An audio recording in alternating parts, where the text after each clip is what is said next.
Yes, what is it, Honorable Shungwa?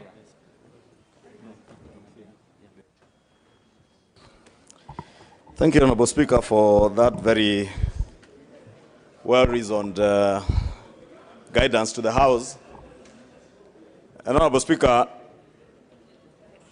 it is good that you have allowed a number of the amendments, but I wanted to register my reservation, Honorable Speaker, even without questioning your wisdom and your judgment, in declining some of the amendments, like the one that seeks to establish the Hustlers Fund, which was going to help many business people in this country to be able to access funds. And I'm well guided, Honorable Speaker, that we can canvass this as the estimates are tabled, Honorable Speaker. And you have also guided on the issue of amendments to the BPS. Honorable Speaker, I also did raise the issue which I have not heard you address as to how we prosecute the amendments if they will be subject to Article 114, as you said, as you read out, Honorable Speaker. I had sought guidance.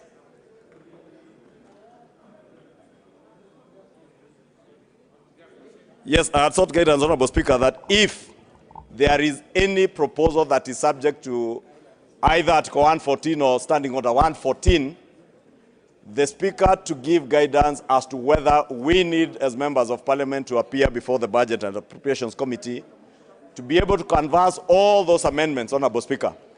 And following your guidance now that there are some that we may need, like that one that sought to establish a fund for MSMEs, if we were to prosecute the same even during the annual estimates, Honorable Speaker, you realize they could also befall the same guillotine, Honorable Speaker, if they will be subject to Article 114, and of course they will be because they will be seeking to reallocate funds. I think the Leader of Majority and the panel are interrupting you. Let me give you time. The Leader of the minority in the majority.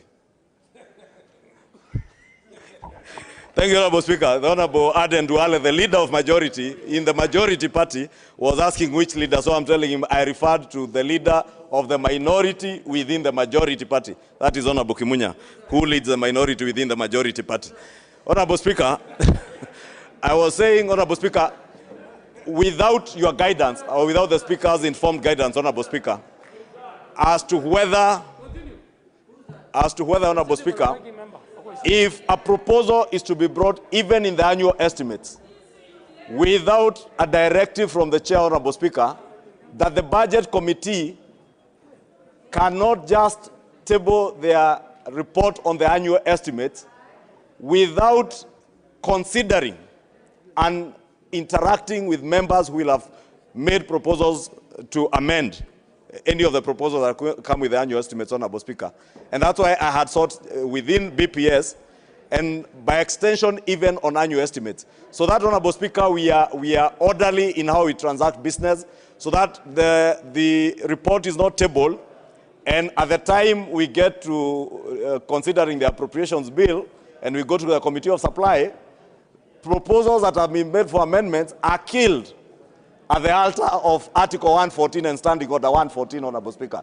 And I had sought that the Speaker also to pronounce himself on that question, that if a member proposes an amendment that has the money bill effect in line with Article 114 and Standing Order number 114, then the Budget and Appropriations Committee, being the relevant committee that deals with money matters, Honorable Speaker, in consultation with the Cabinet Secretary of the National Treasury, in line with the provisions of that standing order, will, as a matter of direction from the Chair, Honorable Speaker, is directed to make sure that any proposal that has been forwarded is considered, even by inviting that particular member who may propose amendments now as you guide in the annual estimates. So that if and when buyer proposes the reallocations he wanted for settling landless people in the coast, and he's proposing to move that money from one vote to another, Honorable Speaker, then we obligate the Budget and Appropriations Committee that they must sit with the Honorable Owen Buyer, get comments from the National Treasury, so that his recommendations or his proposals for amendment are not killed at the altar of standing order number 114. Honorable Speaker, it's just that I noticed in your long communication that particular aspect has not been addressed, and I would beg, Honorable Speaker, that you do relay that to the substantive Speaker, or if you can offer guidance, Honorable Speaker, so that in future, Honorable Speaker, and I have said I am okay for the time being because the Hustlers Fund, we will pursue it to its logical conclusion, Honorable Speaker.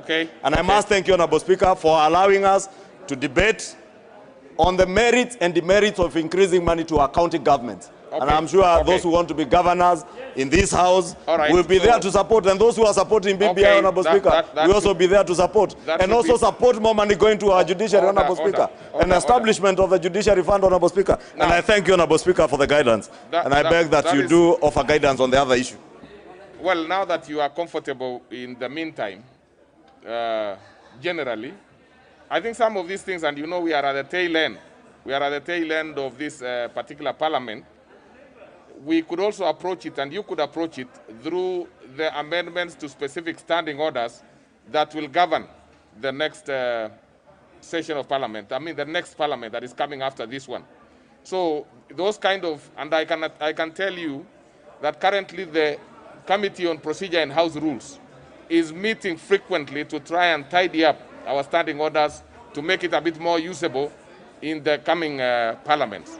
But I see also the chair budget wants to say something. And what is it, Honorable Chair? Honorable Speaker, we can't hear you. We can't hear what you are saying. Now, I don't know if it is better there.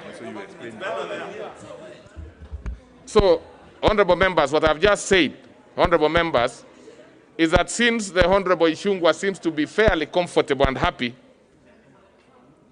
we can now leave the rest to the tidying up of our standing orders for future purposes, which is currently live in the Committee of Procedure and House Rules. If you want to propose any modification of the standing orders, feel free to do that now. That will help the future parliaments. But as it is now, we will proceed in the manner that I've communicated. Everything else, Honorable, we now will proceed to the main matter. What is it, Honorable Baya? I hope it's not the same thing. Please. Just to say a few things. I want to thank you, really, that one of my items has gone through, and that is coming to the floor of the House. But I also want to note that two of the very important items that I proposed have fallen off the wayside.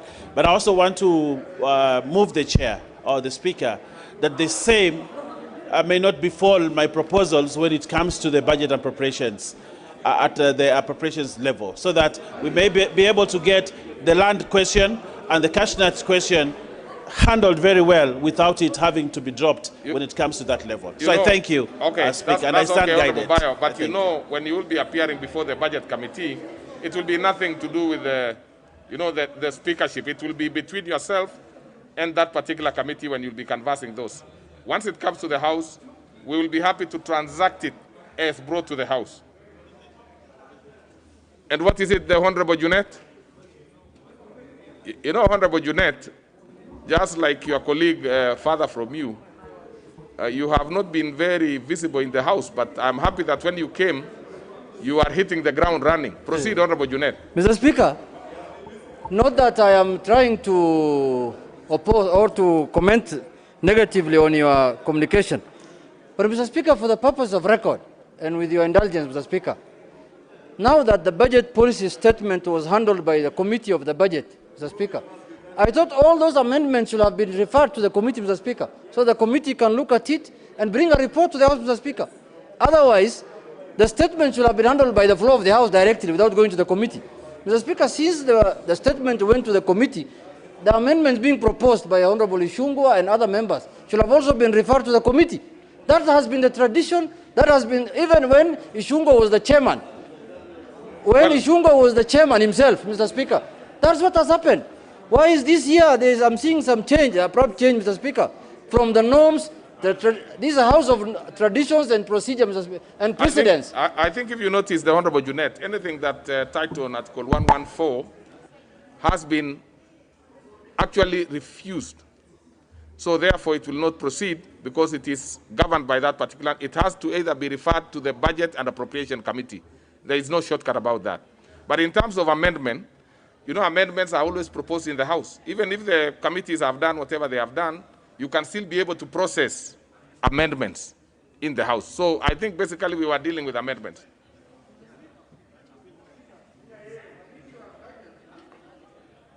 Mr. Speaker, it depends on when the amendments came. Mr. Speaker, if the amendments were coming after the report has been presented to the House, with the leave of the Speaker and the approval of the Speaker, you can move your amendment. But if the amendments were filed 3-4 days ago, Mr. Speaker, when the issue was seized of the committee, Mr. Speaker, I think it is. I think the committee should. I am trying to understand where the issue is. I think it should have been referred. Maybe, Mr. Speaker. Maybe I'll also give the chair budget. Mr. Speaker. Yeah. Chair budget. Let's hear. Honorable Speaker, all these matters were referred to to the committee, and I have a report on the same. We considered these issues, and I have a report. So I don't understand why we are, you know, we should at least go to the substantive issues, and then when it comes to the amendments, we will, because the time for amendments will come, Honorable Speaker. I should move, Honorable Speaker, if you guide, we deal with the substantive issues, Honorable Speaker. I think that makes a lot of sense, the chair. Yeah, move. No, you know, Honorable Ishungwa, I heard you wanting to inform the Honorable Junet. What is the procedure here? Honorable Speaker, you know I am never petty. Honorable Speaker, you have heard the chair of the Budget and Appropriations Committee state on record that indeed, as the Honorable Junet is asking, and I am aware because the day I presented my amendments to the table office, I am aware they found themselves their way to the Parliamentary Budget Office and consequently to the Budget and Appropriations Committee.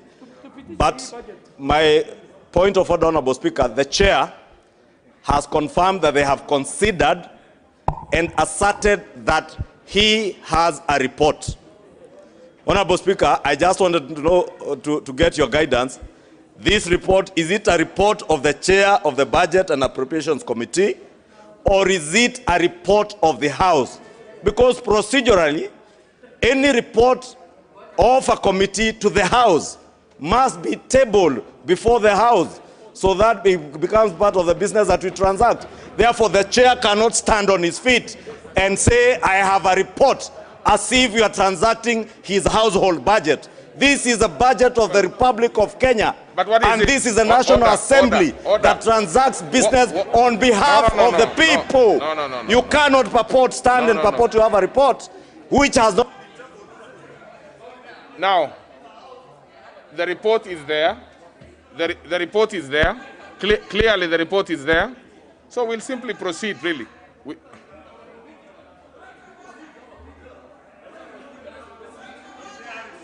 You see, what is it that the honourable member for Suba South or Suba North, sorry.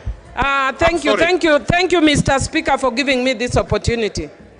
Mr. Speaker, my main concern is that there are many of us who have been pressing the intervention button for a long time, and your eyes seem to be only catching the attention of only the UDA members in the House. And at one point, Mr. Speaker, I was getting concerned that this is appearing more as a UDA rally, and we are not going to allow it. This is a house. This is a parliamentary house. It is not a UDA rally. We will not allow it, Mr. Speaker. And Mr. Speaker, having said that, I want to confirm, as a member of the Budget Committee, that we have sat. Honorable, I am not so sure if you are now a member of UDA. Take your seat. Take your seat. Take your seat. Take your seat. Yeah, so we will move on. Those members who want to get petty political mileage out of the House should be ashamed of themselves. Let's proceed. You don't just wake up and state things that you cannot be able to confirm. You are not a UDA member yourself. So let's proceed. Let's proceed, the Honorable Leader of Majority.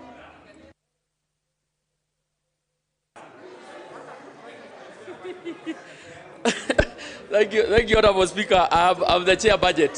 Sorry. but for the comfort of my predecessor here, if he is not, it doesn't matter. You know the problem of the former is the school that he attended. Honorable Speaker, I want to say that we have a response in his case. Honorable Speaker, I beg to move